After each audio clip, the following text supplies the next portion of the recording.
신학자들이 13장부터 기록된 가나안 정탐에 관한 말씀을 정리할 때 민수기 14장 1절에서 10절에 붙이는 제목은 이스라엘 전 회중에 의한 가데스 반역 행위 발발 또는 가데스 바네아 대반역 사건입니다.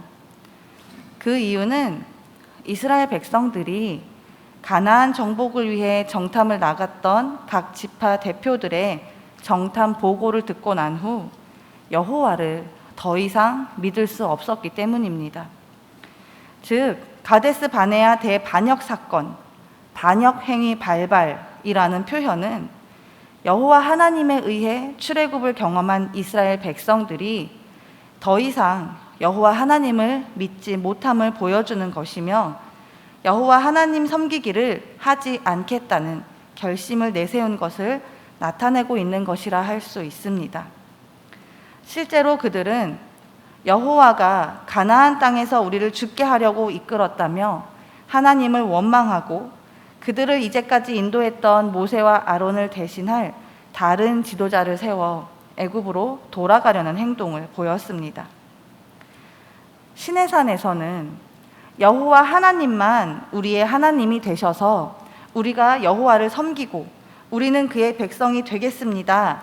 계약했던 이스라엘 백성들이 왜 그들의 맹세와 약속을 깨트리면서까지 여호와를 믿기를 거부한 것일까요?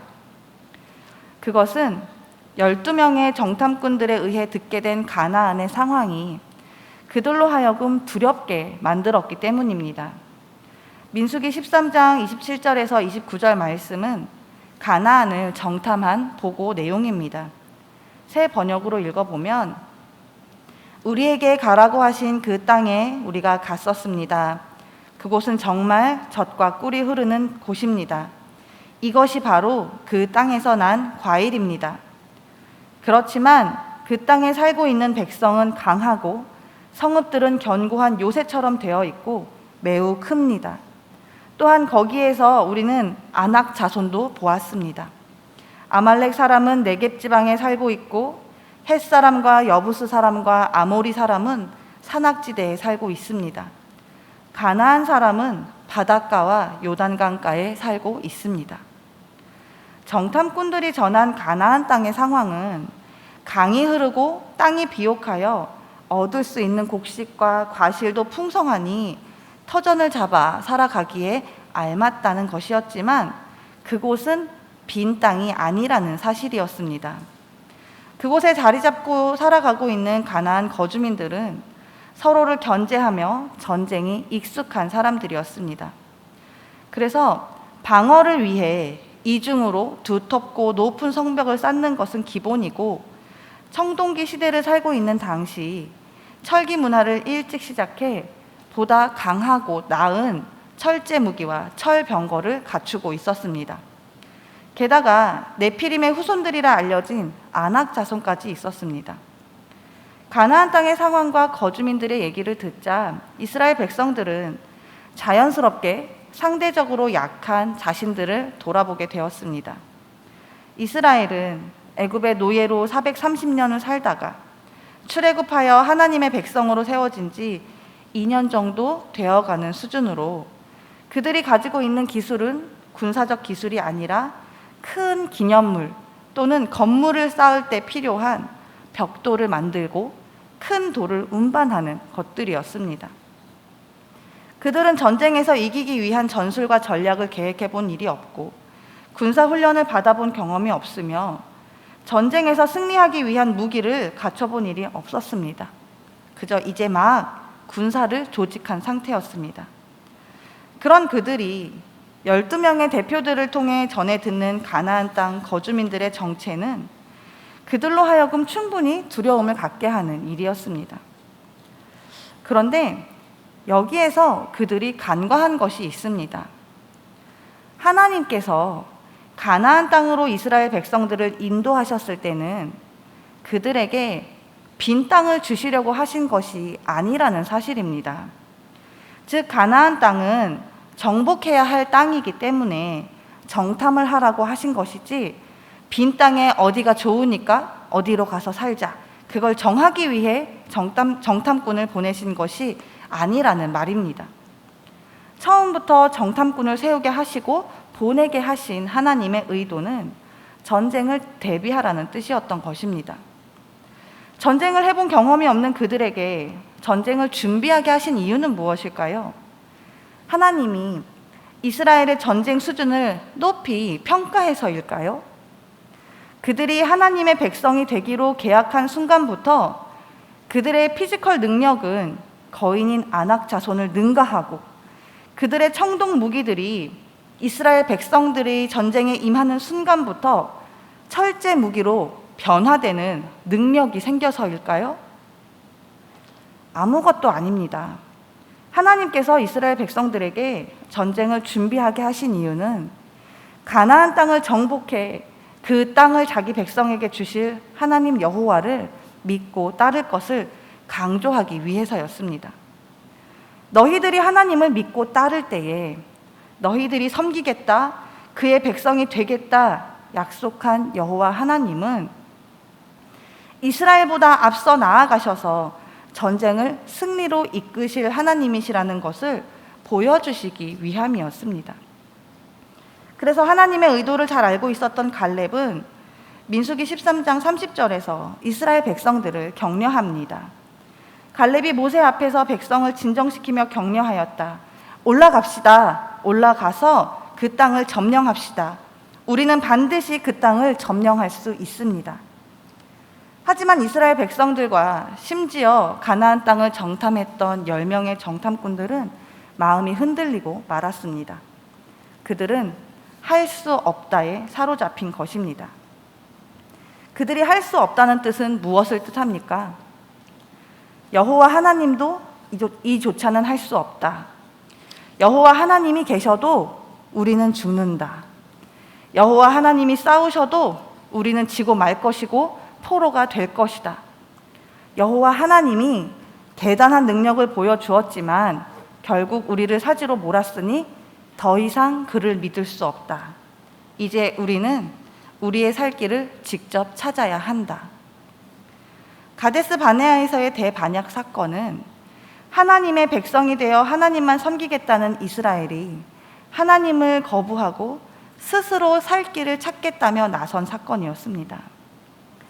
이 사건을 통해 우리가 알 수 있는 것은 여호수아와 갈렙이 보여준 신본주의적 선택과 출애굽 1세대들이 드러낸 당장 자기들의 인간적인 판단에 더 의지하는 인본주의적 선택이 극명히 대조되어 있다는 것입니다. 그리고 인본주의적 선택을 한 이들의 결과는 하나님을 향한 패역의 상징이 되었다는 것입니다. 이스라엘 스스로가 위기를 벗어나기 위해 애굽으로 돌아가기로 결정했고 이를 위해 새로운 지휘관까지 세운 것은 애굽으로 돌아가면 전보다 혹독한 노예 생활을 하게 되겠지만 조금 시간이 지나면 그 생활도 안정될 테니 먹고 자고 생활하는데 큰 문제는 없을 것이다 라는 생각을 했기 때문입니다. 그들은 하나님을 따랐다가 비참한 죽음을 맞이할 게 뻔한 이 상황에서 이 방법이 가장 이상적이고 눈앞에 닥친 문제를 원만하게 해결하게 하는 것이라고 생각했습니다. 그러나 그 방법은 하나님을 버리게 했고 하나님의 음성을 외면하게 했고 하나님이 아닌 다른 지도자를 세우게 했습니다. 하나님과의 관계를 먼저 깨뜨린 것입니다. 이스라엘이 선택한 방법은 결국 하나님을 반역하는 행위였습니다. 그들이 이런 선택을 할 수 있었던 이유는 그들과 하나님의 관계는 믿어도 그만, 안 믿어도 그만, 각자에게 이용 가치가 있으니 적당히 관계를 맺되 필요한 순간에는 내 뜻대로 하겠다는 의도가 내재되어 있었기에 가능한 것이었습니다. 그러나 하나님과 우리의 관계는 하나님께서 우리를 창조하심으로 우리에게는 태생적으로 필연적인 관계입니다. 하나님과의 관계는 우리의 선택에 따라 달라지는 것이 아니라 우리 인생의 근본 틀을 형성하는 가장 기본적이고 궁극적인 관계이기 때문에 우리는 하나님의 관계에 있어서나 세상에서의 삶에 있어서 하나님을 우선할 것인가 아니면 나를 우선할 것인가 중 선택할 수밖에 없고, 이것은 곧 신앙 또는 불신앙 중 하나를 선택할 수밖에 없게 합니다. 가데스 바네아 대반역 사건은 이 선택의 결과를 보여주며, 하나님은 그저 우리와 관계없이 존재하시고 인생의 도덕적, 이상적인 가이드라인이나 제시하시는 그런 분이 아니라 인생의 작은 부분까지도 섭리하시면서 우리와 동행하시는 분이시고 선악의 유일 절대의 기준이 되기도 하시는 분이심을 가르쳐주고 있습니다. 결국 우리는 이 사건을 통해 우주의 절대적 근본이 되시고 선악의 기준이 되시는 하나님 앞에서 어떤 자세를 취할 것인가를 최종적으로 선택해야 합니다. 신앙과 불신앙, 순종과 불순종, 신본주의와 인본주의, 약속의 땅 천국을 향한 전진, 아니면 지옥의 혼돈과 형벌로 귀속되는 무의미한 방황의 연속 가운데 무엇을 선택해야 할까요? 성경은 우리에게 이스라엘 온 회중의 방법이 아닌 여호수아와 갈렙의 선택을 바라보게 합니다. 그 선택은 눈앞에 보이는 현실에 두려워 회피하는 것이 아니라 현실보다 더 크신 하나님을 믿는 것입니다. 우리가 믿음의 눈을 들어 여호와를 바라보며 이 어려운 순간을 능히 해결해 나가실 하나님을 믿음으로 하나님을 기쁘시게 한다면, 하나님께서 우리를 그 땅으로 인도하여 들이시고 그 땅을 우리에게 주실 것이라는 고백이 여호수아와 갈렙의 선택입니다. 가나안 땅은 내 능력으로 들어가는 땅이 아니라 여호와 하나님께서 보이시고 이루실 일을 기대하며 믿을 때 들어갈 수 있도록 허락되어지는 땅인 것입니다. 똑같은 현실을 어떤 관점으로 바라보는가에 따라 위기를 해결하는 방법이 달라졌습니다. 여호수아와 갈렙은 하나님 중심으로 위기를 보았습니다. 그리고 이제까지의 경험을 통해 그들과 함께 하시는 하나님을 믿었습니다. 8절과 9절에 기록된 이들의 고백은 당시 최고 강대국이었던 애굽을 이기시고 자신들을 인도하신 하나님을 인정하는 고백이었고, 그 하나님 앞에서는 아무리 견고한 가나안의 성읍도, 두려움의 대상이 되는 아낙 자손도 아무런 문제가 되지 않는다는 것을 바라보는 고백이었습니다. 가나안 거주민들의 견고한 성읍은 여호와의 능력 앞에 해제될 것이고, 보여지는 모든 능력도 한입거리가 될 것이며, 풍요롭고 비옥한 가나안 땅은 이스라엘의 소유가 될 것이라는 확신이 그들에게 있었던 것입니다. 여호수아와 갈렙, 이 두 사람의 선택의 결과가 어떻습니까? 이스라엘 1세대 중에서, 출애굽 1세대 중에서 유일하게 가나안으로 들어갈 수 있었습니다. 여호수아는 모세의 다음을 이어 이스라엘의 지도자가 되었고, 갈렙은 가나안의 여부스 족속을 물리쳐 가장 정복하기 어려웠던 예루살렘 지역을 기업으로 받을 수 있었습니다. 누구도 바라볼 수 없는 중에 가나안 거주민들의 능력을 초월하시는 하나님을 바라본 그들의 태도는 하나님으로 하여금 영광을 받으시도록 하는 경배가 되었고, 하나님을 경배하기를 거부하는 사람들 중에서 유일하게 약속의 땅을 기업으로 받게 되는 은혜를 입었습니다. 이 사건은 하나님을 거부한 이들에게는 패역의 상징이 되는 동시에 멸망의 결과를 보여주었지만, 불가능한 현실 가운데서도 끝까지 하나님을 믿고 경배한 이들에게는 약속의 땅을 기업으로 받는 은혜를 누리는 결과를 보여주었습니다. 우리는 여호수아와 갈렙을 보면서 우리의 매 순간을 하나님을 경배해야 한다는 것을 배울 수 있습니다. 매 순간 하나님을 경배한다는 것은 우리의 모든 생각과 말, 마음, 삶 자체가 하나님을 높이는 예배가 되게 하는 것입니다. 우리에게도 위기는 찾아옵니다. 우리에게 위기가 찾아오는 순간 현실은 좌절의 원인이 되고 절망과 낙심에 놓이게 합니다.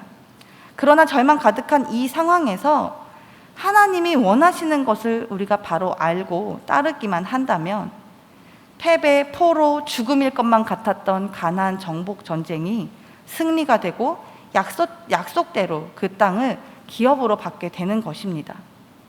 그러기 위해서는 어떤 순간이든 하나님이 주신 약속을 기억하고 끝까지 믿고 따르는 믿음이 필요합니다.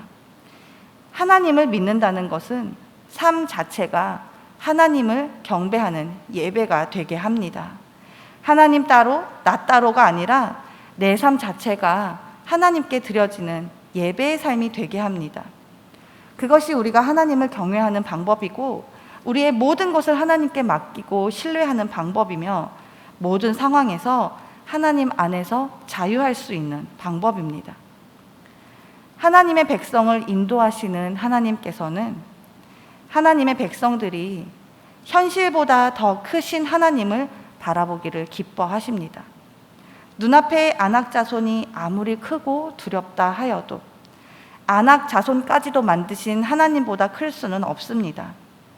우리의 모든 상황을 아시고 우리를 인도하시는 하나님은 어느 순간에만 힘과 능력을 발휘하시는 분이 아니라 모든 상황을 다스리시고 하나님의 기뻐하시는 자를 승리로 인도하시는 분이십니다.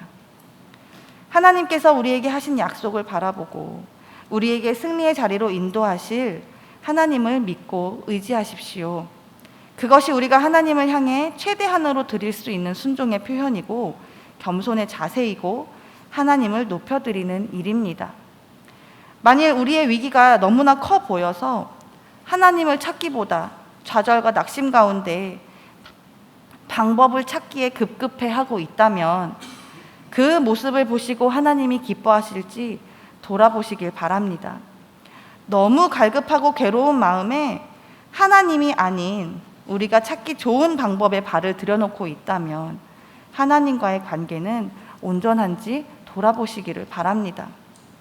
혹시라도 우리의 모습이 위기를 넘긴다는 명분으로 하나님을 떠나 옛 모습으로 돌아가려고 한다면 하나님을 반역하는 자리에 서 있는 것은 아닌지 살펴보시길 바랍니다. 우리의 실력이 아무리 뛰어나도 하나님보다 위대할 수 없고 우리가 찾은 방법이 아무리 기발하고 좋아도 하나님보다 더 오를 수는 없습니다. 우리의 모든 순간이 우리를 가장 선하신 길로 인도하실 하나님을 먼저 신뢰하는 순간이 되기를 소망합니다. 옛 모습으로 돌아가면 훨씬 더 편해질 수 있다는 유혹이 드리워질 때 우리에게 무엇보다도 중요하고 소중한 것은 하나님과의 관계인 것을 기억하시길 소망합니다. 우리의 약함까지도 다 아시는 하나님 아버지께서는 언제나 우리를 위해 가장 좋은 것, 가장 선한 것으로 준비하고 계시니 우리가 삶으로 하나님께 영광 돌리기를 기뻐하며 나아갈 때 오직 주님만이 큰 영광 받으시기를 소망하며 주 안에 거하며 살아갈 때 우리는 주님으로부터 오는 평강의 옷을 입고 주님의 약속 안에서 평안할 수 있습니다. 우리의 뜻보다 더 크신 주님의 계획을 신뢰하며 아무도 예상할 수 없었던 놀라운 결과를 이끄시는 하나님을 믿는 믿음으로 살아가시는 저와 성도님들이 되시기를 간절히 소망합니다.